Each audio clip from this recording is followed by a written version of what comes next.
Now, Channel 3 early warning weather with Chief Meteorologist Bruce DePriest.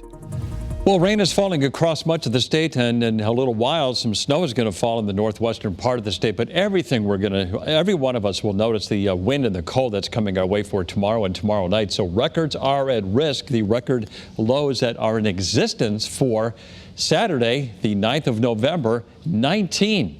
That was for the greater Hartford area in 2003, and for Bridgeport, the record low is 22 degrees, set in 1971. There's a good chance these records will be tied or broken. Right now, we are going for a record tie. So we got rain falling across much of the state, not much along the I-95 corridor right now, though we are starting to see a little rain falling in the New London area, right into Stonington as well.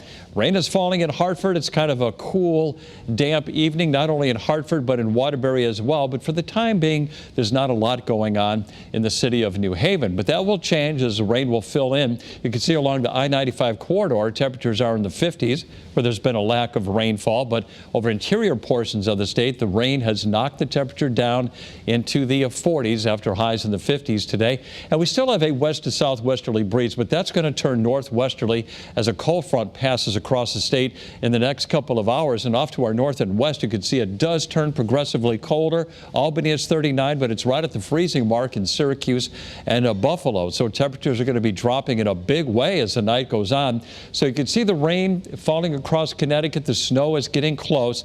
It really isn't going to amount to very much here in Connecticut. The Northwest Hills, again, may get a coating, perhaps up to an inch in some of the higher elevations. There might even be a little snow in the higher elevations of Tolland County. But for most of us, no snow accumulation. And it's all gone by 1 o'clock in the morning. The sky will clear overnight, and tomorrow morning the sun will be out, but it's going to be windy and sharply colder. And as we go through the day tomorrow, notice the plumes of snow off to our northwest as the cold air blows across the Great Lakes.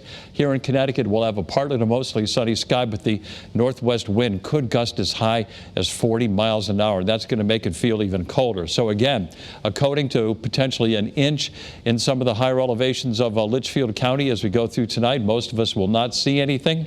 And as far as lows go, look at this. By morning, 20s and lower 30s with the wind already starting to kick in by then. And your highs for tomorrow, this is more like later in December with high temperatures in the mid to upper 30s. Even the low 30s may have a hard time getting above freezing in Salisbury, 35 to 40 along the I-95 corridor. Now, what about the wind chill? Now, tomorrow morning when you step out the door, this is what you'll be facing. Wind chills in the teens to mid-20s.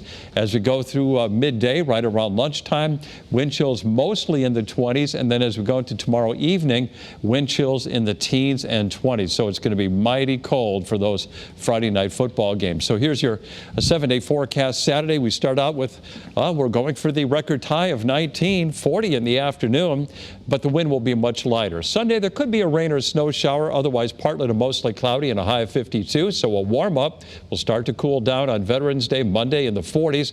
And then a coastal storm could bring snow and rain or both on Tuesday. We still have to kind of refine that forecast because the storm track is critical. Then once that goes by, it's going to turn really cold by midweek with the lows in the teens and highs only around 31. For the shoreline tomorrow, a high of 39 with plenty of sunshine, but a lot of wind.